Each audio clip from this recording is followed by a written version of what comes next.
Full Service Radio is proudly supported and hosted by Simplecast, the easiest way for a podcast creator to publish and distribute audio on the internet. For more information, visit simplecast.com.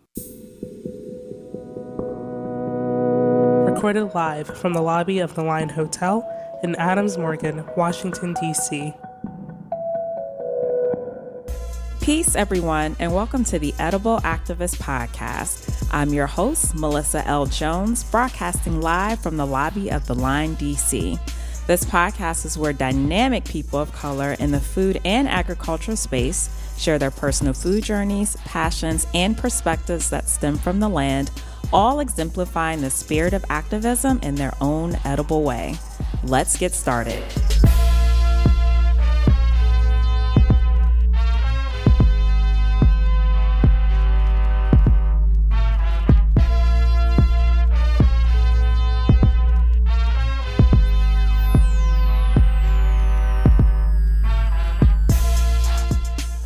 Peace, everyone, and welcome to the Edible Activist Podcast. I am your fabulous host, Melissa L. Jones, broadcasting live from the lobby of the Line, D.C. here on Full Service Radio, and I am I'm happy to be here as always. And I just actually want to start off the show. Well, first of all, welcome my guest co-host back, Jay. What's happening? What's going on? AKA Veggie Promo. Yeah, AKA, man, frozen food. Frozen Veggie Promo. You came in looking real cold. Amen. But anyway, welcome back, Jay. What's happening? First, before I jump into what we're going to be discussing, which is a continuation of our conversations from last week, if you tuned in. But I want to just shout out to my listeners. I never just say thank you on here to all my listeners. I know you're out there. I get messages and DMs pretty much every week, just folks expressing their gratitude for this platform. And someone actually tweeted yesterday, which I'm horrible. I'm not on Twitter. I need to get on there more actively, and said, oh my goodness, why didn't I know about this podcast? So I'm just like really grateful for those who are sharing this podcast, those who are listening, and those who have a deep appreciation for the folks who come in here, the conversations that we have, and just know that understand and recognize that this platform is needed. So thank you all so very much. And it wouldn't be a show without amazing guests, folks like Jay, who's a Uber supporter, awesome folks like Alexia, who's our station manager here on, she's here every day, but she's mostly here when I'm here on Wednesdays, and I'm grateful for her. So just wanted to say that. So last week, right, we decided to reflect, and Jay and myself, a few weeks ago, we had attended a couple conferences where we just soaked in so much information around food and farming and agriculture, and topics of racism, capitalism, all of it. the systems, a bunch of good stuff. And, literally him and I shoulder to shoulder, just like, whispering back and forth, our thoughts and everything. And I bring in guests just about every single week, but we really don't get to reflect on the things that we hear and see. And so we just took some time to share our thoughts. And we started out the show with, what does land mean to each of us? Correct. And my biggest thing is that it's about home, being called back to that place of home. And, some of you guys know that my roots are in the South, and I was born in Mississippi, and that's very much so home to me, because every time I would go down there, just so much of it stuck with me, and it just means so much to me in my life and my lineage.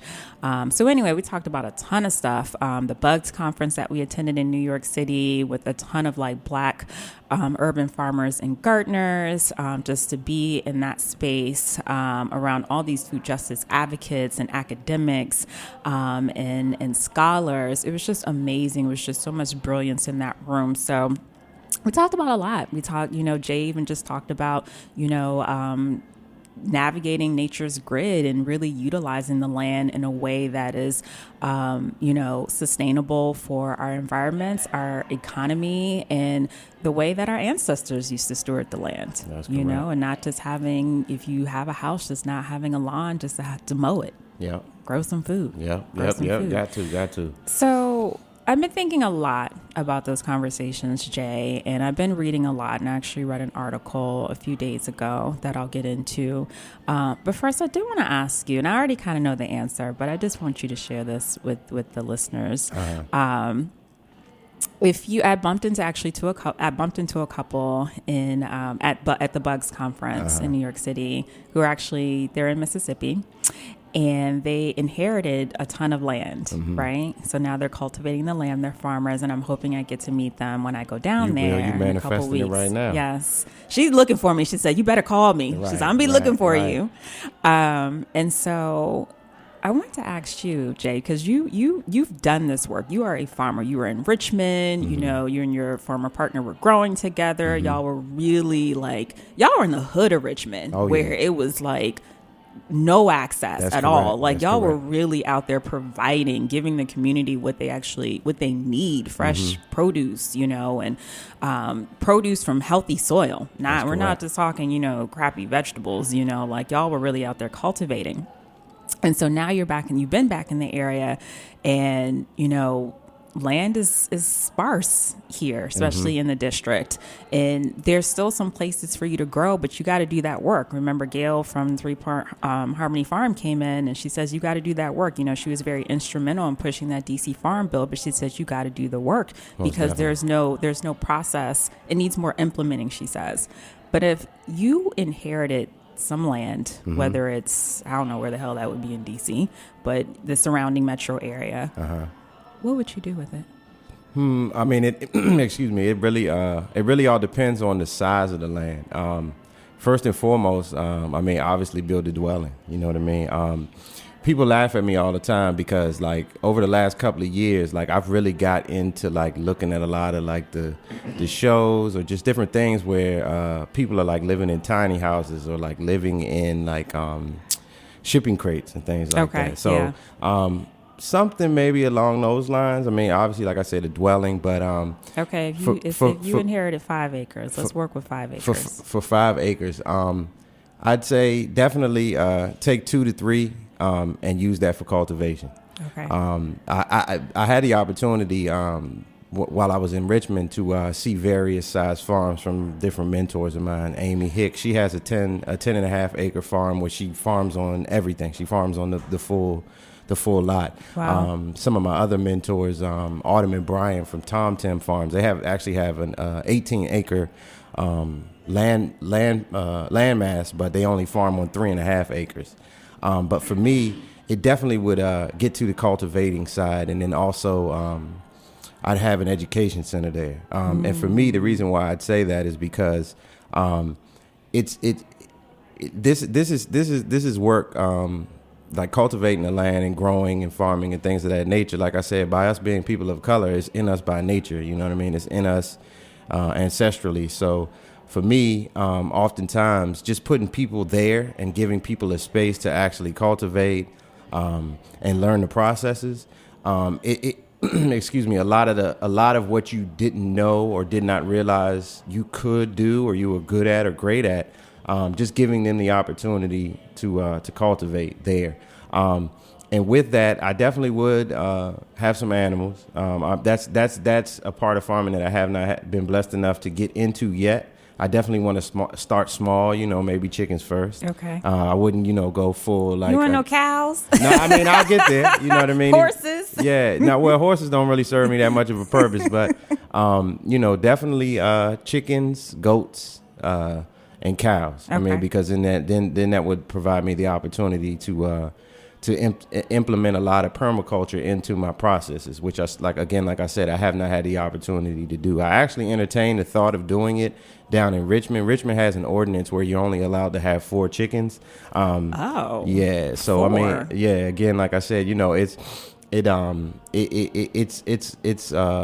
it's a side of farming that I have not been blessed enough to get into, but definitely, like I said, with a 5 acre plot of land, I mean, anything is possible. I mean, it's a blank canvas which would allow me the opportunity to, educate, employ, house people that live and that would be able to live there on the farm with me and my family and things like that, and just give people the opportunity, return to citizens, a lot of the downtrodden folks, beaten battered women, things of that nature, misguided youth, things like that. I know for me, again, like I said, I was a C or D student, you know what I mean? Like, formal education wasn't really my thing. I learned my way through school. I remembered my way through school. Right. Like, you know what I mean? I can't tell you, like, outside of like reading like the Animal Farm in high school and things like that, like it was more about socializing and, getting into the foolishness. So, of course. But again, just having that plot of land will provide me the opportunity to be able to, not only just educate, but, just really instill this lifestyle in people, and to be that inspiration for people who look and see like, what the heck, I guess we can really be who we are as a people and represent who we are and be, hip hop kind of people and things like that. And right, because we're allowed to be those there people. There you go. You know what I mean? And just, just open it up. Just open it up for people to be able to, springboard into their own situation, similar to like what we were talking about last week, excuse me, when we were on the podcast, just providing that space and that place for people to be able to learn and grow, and I mean, change their lives, similar to the way it happened with me on a smaller scale, but on a bigger scale, you're able to produce more, provide more, and give more of an opportunity for people. So, Jay, are you aware that there are folks who do not realize that there are urban farmers here in DC, Baltimore, and elsewhere? No, and for it was sure. I was blown away actually by it, and not in a judgy way, because anybody who knows me, I'm not a judgy person whatsoever. And I was actually at an event maybe 2 Sundays ago, and I was talking. It was a Black doctor. Mm-hmm. And she had realized that I was, in this whole, food space and access and, my platform that I have. And she said, she was just like, I didn't know that there were Black urban farmers and growers here in DC and Baltimore. Yeah. And I was just like, oh my gosh, we have so much more work to do. That's correct. And to springboard off of that, and not to take your thought, that's why I am such a supporter of you and this podcast. And to be honest with you, everything and every person that you've introduced me to since I've been home, which is coming up on a year now, you oftentimes will say, well, I'm not really doing farming and things like that. But for you to have this platform and have a space and a place for us to be able to come and talk and share and inspire and things like that, it's key. I mean, it's very, very key. So, just like you were saying, like oftentimes, like it's almost like before Obama, we didn't know a Black man could be president. You know what I mean? Now it's similar. Like I said, because I've been in this space for, like 5 years now, I've had the opportunity to see, like, people are shocked that you're like a person of color and you farm, and like, what? Mm-hmm. And especially, looking the way we look and things like that, you're like, what? Mm-hmm. Like, you farm? Like, I mean, for me, oftentimes people know, I know you got the weed. I know, you know what I mean? But it's, it's beautiful for me because it's a mind blowing thing. And then it allows you to kind of break the stereotypes down, and to completely, once you've kind of blown somebody's mind in that way, now you get the Lego blocks and you're like, well, you do this and you do this and you do this and exactly. you do this. Yeah. So speaking, and it's great because like ever since then I'd sent her a couple resources, and I'm just like, sis, like, sure. Listen, hit them up. There's a plethora of resources out here, and she actually had inquired about hemp as well. Mm-hmm. And so I was randomly on Facebook, and I'm part of a couple groups of a couple of Facebook groups that consists of Black farmers, and I saw that there was a hemp conference going on, and I sent it on over to her. I was just like, check this out. So, so I'm blessed that I'm able to do that. But it did blow my mind, and I was just like, you know what? But it's all good because it's a learning process every step of the way. Yeah. So, Jay, one of the things that we actually really don't touch that much upon, and not to say that we don't have a need, it's just like a lot of our conversations, spread light and love on a lot of things dealing with ag and the work that folks are doing. But I know, and actually for sure, Tambourine Stevenson, who is a phenomenal person. If you guys don't know her, she is the creator and founder of Native Soul. She's a nutritionist. The girl has traveled all around the world, and she is like the queen of all things diaspora when it comes to, connecting back to our lineage and our heritage and through the lens of food and culture. And so, when she was here, we talked about trauma on the land. We really don't talk in this studio a lot about that. And again, it's not for any particular reason, but what happened on the land is like, that is real. Sure. Not just having your land taken away from you, but there's rape that happened on the land. There's incest that happened on the land. There was, murders that happen on the land. There's so much. And so I remember when I stepped into the world of food, and especially when I would tell folks that I was really interested in learning about farming and soil health in particular, you get those comments of, that's slave work. Oh yeah, all the time. And it's like, the land was our well-being. And it actually could have been our foundation of wealth for many. Will be. Yes, will be. You're good about that. Will be. But it started from the land. So how do you handle those conversations or those comments, especially you being a farmer and, you on the block. Right. Raised, came up on the block. Literally. But seriously, like, people talk about that, and it's like, oh, that's slave work, and this happened on the land, and that happened on the land, and that's real. I mean, there's awful things that happened on the land, but really just bringing folks back to that place of, like, yes, that did happen, but this was the foundation of our lives. That's correct. And how we lived and how we built built our family, raised our family. How do you deal with those conversations? I mean, to be honest with you, they're very encouraging to me, and I don't want people to take that in the wrong type of way. So I kind of build on that. People, when I hear it often, you know what I mean? Like, oh man, you doing slave work? That's crazy. Like, you know what I mean? Like, we spend so much time running away from that. Like, you kind of going back to it. That shit is insane. Like, but see, for me, I've always been one that enjoys a challenge. You know what I mean? So oftentimes, and just like kind of what you were speaking on, I understand the power of manifestation in your talk. You know what I mean? Like, yes. It's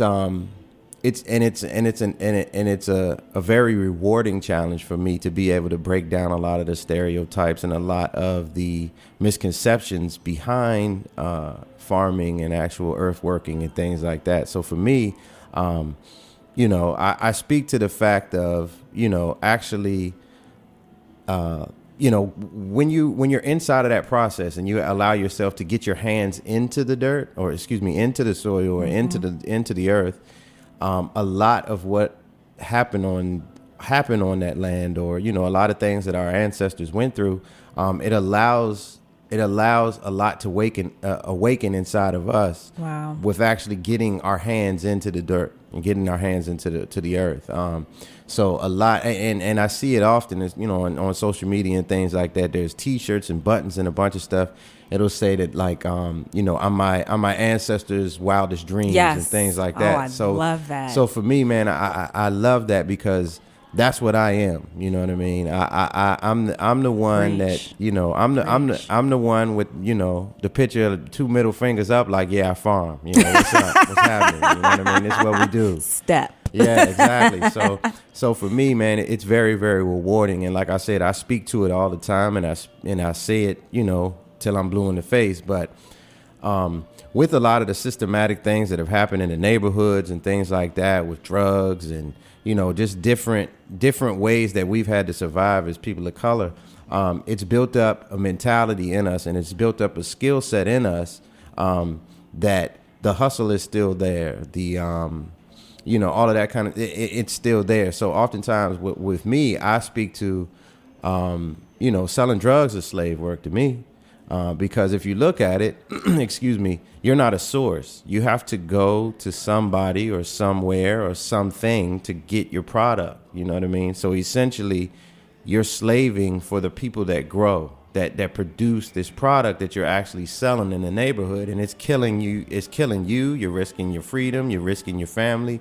And I mean, it just brings down the neighborhood. Yes, it does. So oftentimes when you can kind of take a step back, or you have the opportunity to be blessed enough to get away from that and not have to do that anymore, now it's time to use those same skills that you learned in the neighborhood with the systematic stuff and all the, you know, the ills of society, and then now actually turn it around into a legal product where you're actually a source. You know, I tell people all of the time, it's like, you know, I can grow a tomato and then I can sell that tomato. I can grow a tomato and then I can turn it into salsa. Break it down, you know, even more, and I could turn it into tomato sauce. Mm-hmm. So to me, I mean, it's a lot of what the system and a lot of what the ills of society have kind of, you know, put into us is to think away from the right way. You know what I mean? Right. Like, yeah, say, oh, that's white people stuff, or oh, that's slave work, or you crazy, man. Like, I hate to say it like this, but that mentality is very, very ignorant, and it's based in so much ignorance. Mm-hmm. You know what I mean? Because it's like, at the end of the day, it's nothing slave about it. Like, I mean, if anything, it provides you the opportunity and the platform to, you know, go back to like what I was saying about, like, if I, you know, when I am, you know, get this 5-acre plot of land, it allows me to employ people. It allows me to uplift people. It allows me to break a lot of the trauma and a lot of the ignorance and really get people into the process. And they say, oh, wow, like, it's a mentality thing. You know what I mean? So, right. For those who have been tuning in, you just joined us. This is Melissa L. Jones here on the Edible Activist Podcast, broadcasting live from the lobby of the Line DC here on Full Service Radio. And we are just continuing our talks from last week on reflections of the land, and just really sharing our thoughts on everything. Land has been a significant topic here on the Edible Activist Podcast. It's been a significant topic at the last few conferences that Jay and myself, who's my guest co-host for today, has been a significant topic at those conferences that we've attended. I've been reading a lot about land and what has happened to families generations ago and how it's been taken away from them. And so, you know, no real structure here, just really just, you know, sharing our thoughts and our perspectives on just what we've been soaking in from folks and from scholars and their words and these conferences and these sessions that we've been sitting in on and these articles that we've been reading. So still on the topic of land and farming and soil. Mm-hmm. It actually makes me think back to one of my homegirls, Passion Murray. If you guys don't know Passion Murray, she is the founder of Detroit Dirt, okay? Which is more than just, it's a composting company, but it's a pretty big deal. For sure. It's a big deal. And Passion is doing really, really big, great things. Vice just did a piece on her. It was really nice too. Yeah, it was an awesome piece. And, you know, she's just like, listen, climate change is real. Yeah. You know, it's not just about me getting your scraps and turning it into some really beautiful black soil. Like, I'm out here looking at these numbers. Yep. She's meeting with big leaders saying, we got to reverse this. And this is one of the ways this is going to happen. So I had an opportunity to, actually, I saw her a couple months ago. Her and I hung out. The girl can hang, y'all. But she was one of the folks I interviewed when I was there last year in Detroit. And a quote that I'm going to read to you, she said, "There's no coincidence that there are a bunch of people who look like you and I who took care of farming. We are the closest thing to the soil. There's a reason why these dark people around the world are native to every land. There's a reason why they are the closest thing to the earth. Black, the color in itself, whether it's the soil, whether it's everything that's holding all these planets and stars above us, understand what the world is made up of. When you look at the science of all of this, the soil is a healing power. But if you eat whatever is coming out of the ground, it's essentially in you. What's in you is in the ground, and it's all connected. Water and soil should be the priority of anybody's agenda around the world. I want young people to be able to understand that agriculture is something that we are naturally gifted in. Like you said, That's we are correct. naturally gifted in. You can work in those areas and you can build whatever you want. For my legacy, I want to be recognized as someone who cared about humanity." That's amazing. That's amazing. And it's for me, just like kind of what we spoke about when we were in New York. It's so I can't even put a word to it, but it's just so uplifting to know and see other people that are in this space that speak the same way that I do, that say a lot of the same things I do. You know what I mean? So it's like, oftentimes you say, well, yeah, I guess the universe got me on the right path when I hear stuff like that. You know what I mean? The stars aligned. Yeah. And it's very, very it's very, very unfortunate, like I said, because of just the nature of capitalism and just the times and things that we're in. I mean, but we can, for anybody that doesn't think climate change is not a real thing, especially those of us that are in the Washington, D.C. metropolitan area. Right. Let's look at the last 2 weeks of weather, okay? 2 weeks ago, it was 75 degrees. Disgusting. It was nasty. It was warm. You know what I mean? Way more warm than it should be. You take a look at the news and you see, when they're talking about the weather, which I don't do often because they don't know. They never know. Yeah. So shout out to my man Topper Shut and rest in peace, Grandma. I know that was your man. When Topper said it's gonna be, yeah. But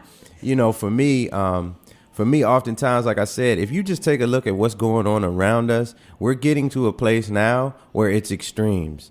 There's not really a fall anymore, and there's not really a spring. It's just summer where it's really hot, like hot. Yeah. And then it's winter where it's cold, like, you know what I mean? And then, come time when maybe in December we'll have a week of like 75 degrees and things like that. And you're like, well, I mean, I enjoy it. It's cool. You know what I mean? But oftentimes, if you're not in the space of growing or things like that, you'll get caught up, or you kind of get put in a trick bag like, oh, okay, yeah, it's good when it's 75 degrees in December. Exactly. Like, yeah, I mean, yeah, it feels good to be able to go outside and kind of not have to wear a big coat. But if you're in that environmental justice space, then this ain't right. Yeah, no, this ain't right. It's understanding. So, and it's funny because me and LeVan were having a conversation the other day, and really and truly, like, yeah, we're farmers, but at the same time, like, we really are just cultivators of soil. Mm-hmm. I mean, the people.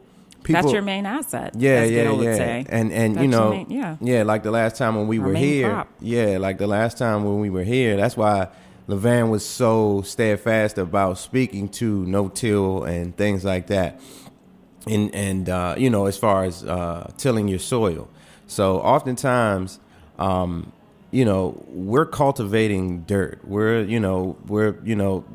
dealing with amending the land and, cover cropping and things like that, which actually build up the soil. So by doing that, so by doing that, the more healthy your soil is, vegetables are going to grow. They're going to grow. That's just what a seed is. It goes through its process. So the more attention that you pay to your soil and keeping, litter away. And, I encourage people all the time. If you see a bottle on the street, or you see something on the street, pick it up. You know what I mean? Yeah. And don't add to that. Don't, throw food trash out and things like that. And if you're aware of people who have like composting services or things like that, take advantage of them. You know what I mean? Oftentimes, we get ourselves so in a place of just miseducation or ignorance that we think that, having that separate trash can that just put food waste in it, or might a little smell come through it or things like that.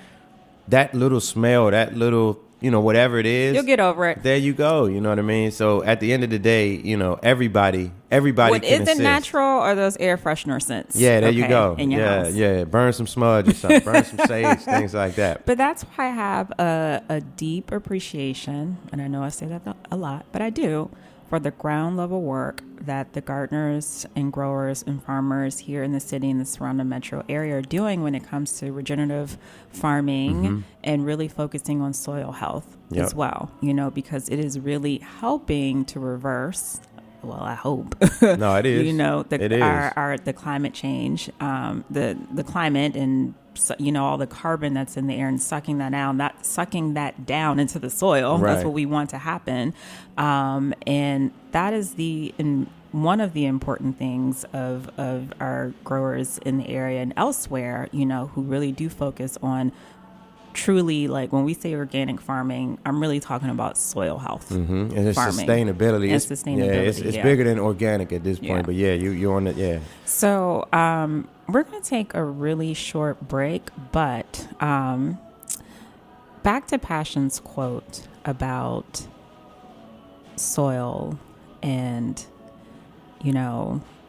Black people and people of color and us, being the closest thing to the soil and to the earth. I have to be very honest with you, Jay. I'm going to talk about this article when we come back.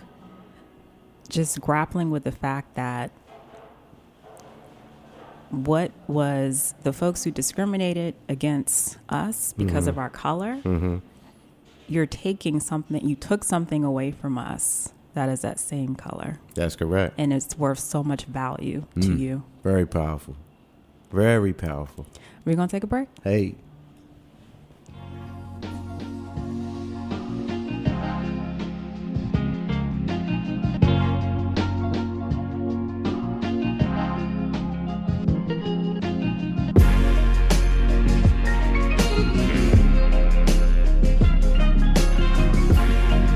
You're listening to Perfect Day, produced by Artists Authentic. For more of Authentic's work, visit allornothingstudios.com.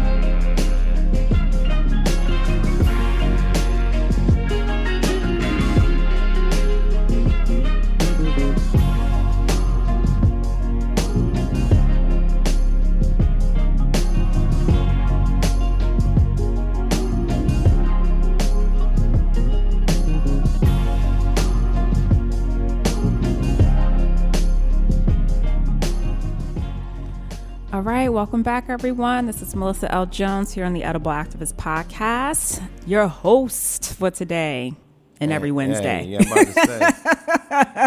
Can I just run away? No, no, don't do that. I can't go nowhere. And my awesome guest co-host, Jay, a.k.a. Veggie Promo. You can find him on the gram, Veggie Promo. It's so funny, like Jay hit me up. He was like, Melissa, when are you going to start promoting, the show for today? I was just like, I guess tomorrow. And then I was just like, look at you, Veggie Promo.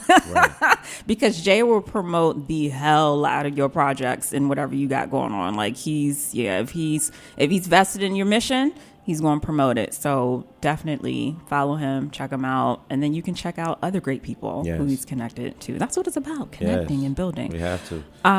So Jay, I just left you and everybody else with a question that we can answer indirectly. Mm-hmm. Don't have to answer it directly, or just let it sit there and marinate, right? So I read an article a couple days ago, which some of you guys, I'm sure, probably heard about this. There are many other articles like this out there, and just this is one of thousands. The the Great Land Robbery, which this is out of the Atlantic, and you guys go pick this up. The shameful story of how 1 million Black families have been ripped from their farms. 1 million. 1 million Black families. And the article was written by Van R. Newkirk II. And I'm telling y'all, it's a read. And I'm going to read it a couple more times. I like to read things more than once because when you read things more than once, you pull so many different perspectives from it. You pull so many different stories from it. You pull so many different questions from it. And I can't even say it blew my mind because this has been happening since forever.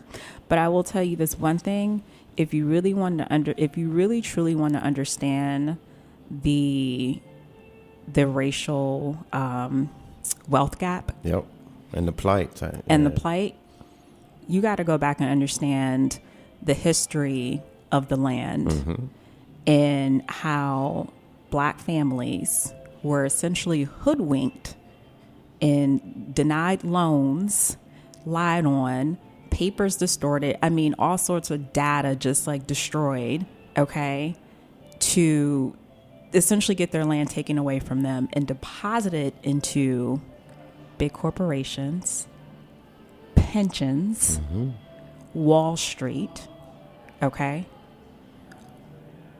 because it's wealth. That's correct. And this particular family is actually from Mississippi, the Deltas.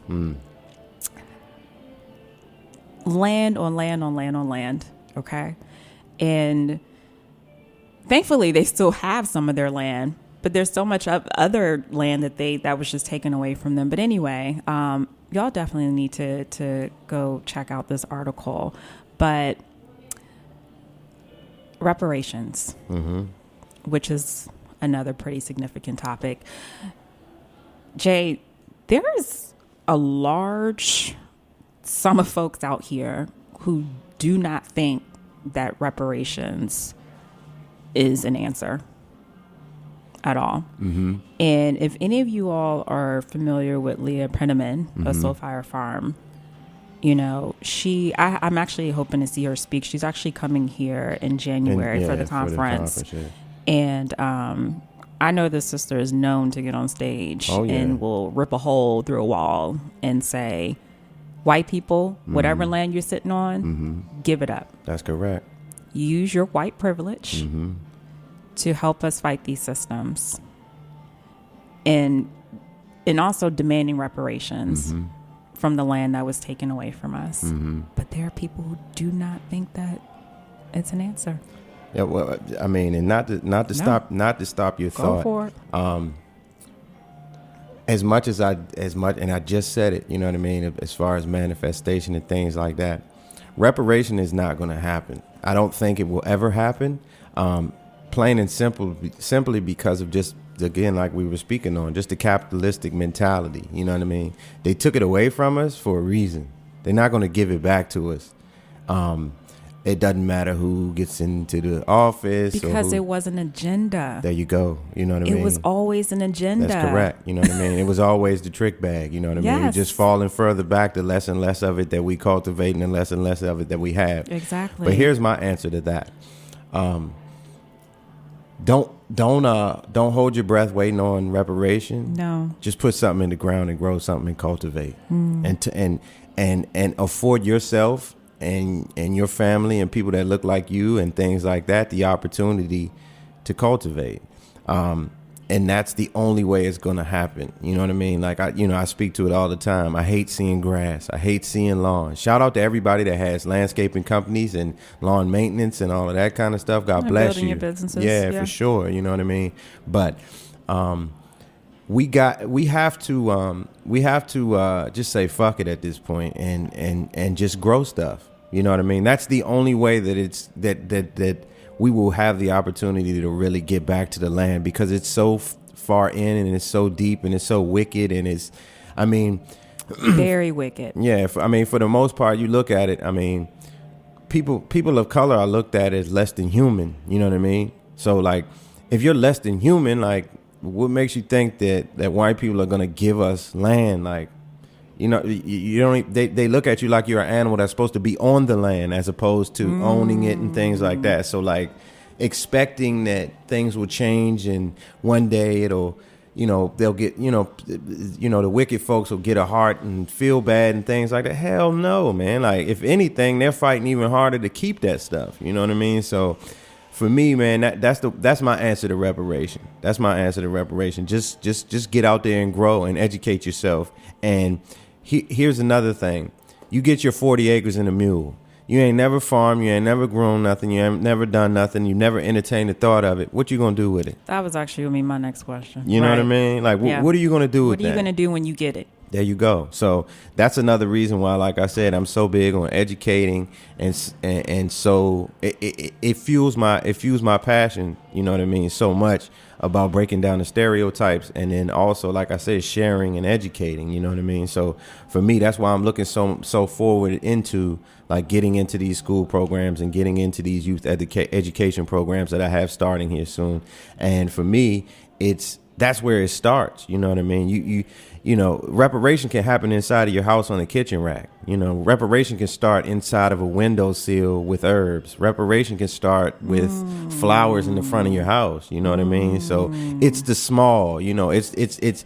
Wow. You're gonna go for the long play, but at the same time, you have to start somewhere. So start somewhere, and then allow yourself to build and get to that. That's no discredit to our diehard advocates. Oh and no, justice hell no! leaders who's Let's out get here it. Really, like, let's get seriously, it. Like, y'all have our support. Yeah, most definitely. You know, because what happened was cruel. Mm-hmm.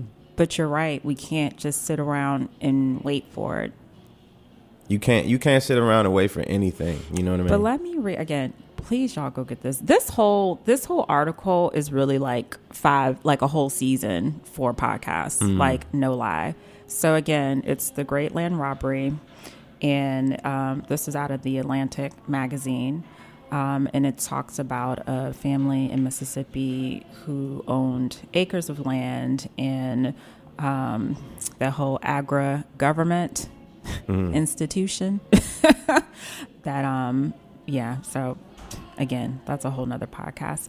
But essentially, this is one piece I'm gonna read. Each black farmer who left the region represented a tiny withdrawal from one side of a cosmic balance sheet and a deposit on the other side. Mm-hmm. I could have threw the magazine out the damn window when I read this. I mean, if you want to just explain everything in the nutshell, like, this is it. That's it.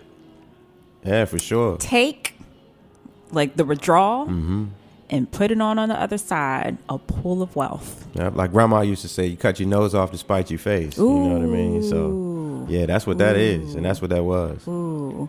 But again, it really helped me to understand more about the wealth gap when it comes to race in America. And, you know, land is everything. Yep. And it's always been everything. Mm-hmm. And it's how, you know, black families defined who they were and their work, and how they built and how they made their money. And sometimes I hate to read stuff like this, Jay, because I just get so angry and it just makes me so sad because the agenda that was set forth back then, it's the same agenda that's happening now. Oh, yeah. But on a different scale. But is it really on a different scale, though? I don't even know if it's really on a different scale. It really just it's still happening in different ways. And it's scary. It's so scary when you read this and you think about like the economic climate now, what's happening in our backyard. It's so scary. Yep. It's like you had a movie that you watched as a kid, and then they did a remake of it, and it's like, oh man, that's the same exact thing. Yeah, that's what's going on now. You know what I mean? So, all right, guys. Again, it's never enough time. Yeah, never. It's never enough time.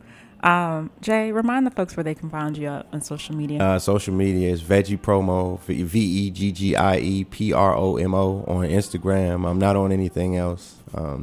I stay away from the social media as much as possible to just focus on growing vegetables for you guys. So, yeah, that's what's up. Well, thank you again for joining me. Again, never enough time. I think, we're going to play out some things for the new year. We're going to think about not necessarily a new format, but I want to make space to continue to have conversations like this. Still want to bring in dynamic people in an interview, but I think having these conversations like this in this way is so very important. Most definitely. And there's so much more to elaborate upon. So anyway, thank you guys for tuning in. I appreciate you. Peace. All right, peace. Thank you, everyone, for tuning in. We are here live on Full Service Radio every Wednesday at 11 a.m., where you can catch today's episode on fullserviceradio.org, as well as iTunes and Spotify. Be sure to follow me at Food Talks in Color on Instagram, Facebook, and Twitter. Are you an edible activist? Sure you are. Come join me on the show. I would love to feature you. Just shoot me a DM on the gram. Peace and blessings all. And remember, there is no culture without agriculture. Thanks for listening to this program on Full Service Radio, broadcasting and recording from the Line Hotel in Adams Morgan, Washington, D.C. Full Service Radio programming can be accessed live and archived on fullserviceradio.org. Our talk programming is available on most podcast apps like iTunes and Stitcher, and our DJ sets are available on mixcloud.com/fullserviceradio. Full Service Radio features over 30 weekly shows and over 50 local hosts covering every topic imaginable. If you want to be a guest or get involved, email us at info@fullserviceradio.org. Follow us on Twitter at FullServiceRDO, on Instagram and Facebook at Full Service Radio. Thanks for listening.